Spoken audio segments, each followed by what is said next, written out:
Hello, welcome to the Three CommentEARS. My name is Albert Gutierrez, and today we'll be taking a look at the animated film Paperman. Paperman received both the Academy Award and the Annie Award for Best Animated Short Film.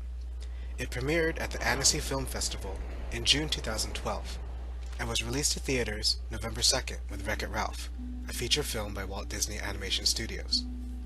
As we begin the short, we meet George, our young protagonist, and Meg, his potential love interest. In Hollywood terms, this is called the meet-cute, a humorous and cute situation in which two characters are introduced to each other. The wind from the incoming train sent George's work into Meg's face, leaving an imprint of her red lipstick, cute and humorous. The color of her lipstick becomes a recurring theme throughout the rest of this short. Much of Paperman is done in black and white, with little use of color. This reflects the aesthetic nature of black and white cinematography. The absence of color allows the world we view to become much more focused, while also drawing attention to what is unique. The occasional outburst of color from Meg's lipstick is meant to be out of the ordinary, and thus it draws both ours and George's attention. In addition, black and white also served as a contradiction. We are in 1940s Manhattan, a bustling metropolis with a rich and immersive environment. At the same time, black and white shows us that George lives in a serious world, a place that is strictly focused on repetitive and day-to-day responsibility. It is both aesthetically creative, but mentally stifling. George is stuck at a desk job. You'll notice that the short features very little dialogue, if any at all. This is also done because of the work environment. George is not meant to talk. He does not have to. His job does not require it. Thus, he finds a new way to communicate. He folds a paper airplane. The paper airplane not only serves as his attempt to communicate, but also his creativity emerging in a work environment. Paperman was done with a new animation program called Meander. Its process, known as final line advection, blends hand-drawn and computer animation together in a way never done before. We get to see the stylized, three-dimensional environments for which computer animation is known, while preserving the hand-drawn look and artwork of the artist. CGI models are employed, with the hand-drawn look overlaid on top. Thus, the model is animated with CGI techniques, taking advantage of methods that hand-drawn may not always be able to accomplish as quickly as computers. As a result, we can have the hand-drawn image move in its own way, while also being given the benefit of a three-dimensional and CGI world. Blending these two styles of animation make for a very beautiful piece, a marriage between two methods that can sometimes be light years apart. This short was directed by John Cars, who conceived the idea for Paperman when working in New York City. He was drawn to the idea of missed connections in large metropolitan areas.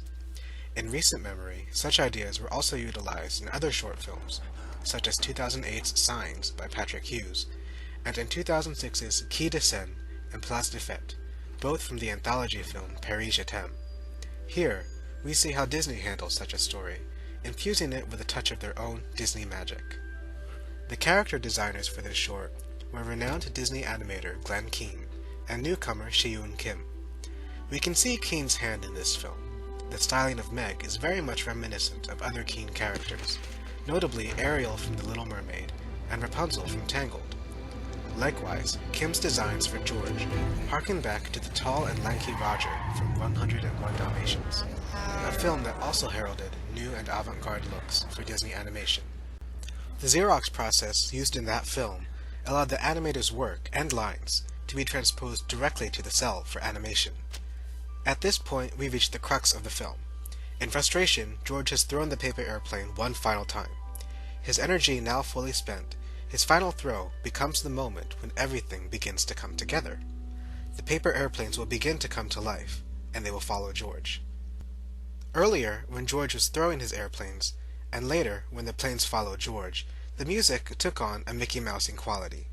This is an old term, coined in the 1930s, and some may see it as cliché or overused, but it actually benefits the short very well.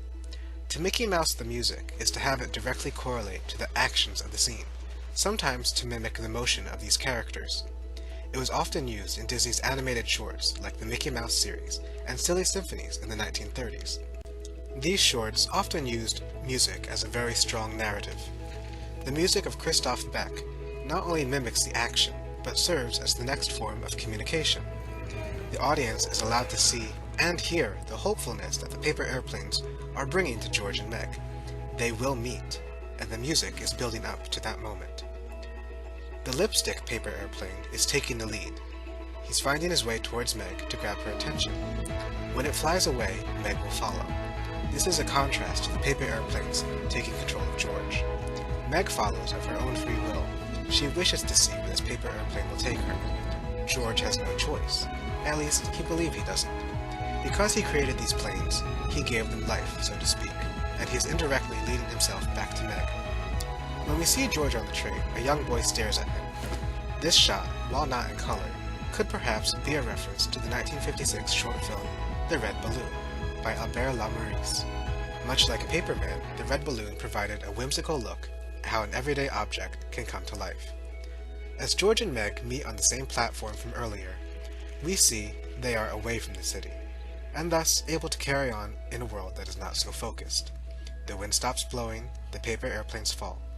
Nature has done its job, now it is up to them. Overall, Paperman is a sweet, slightly quirky, but entirely romantic short film.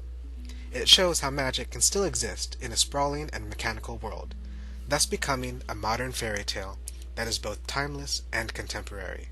Thank you for listening to the 3 CommentEARS. I'm Albert Gutierrez, and may you have a magical day.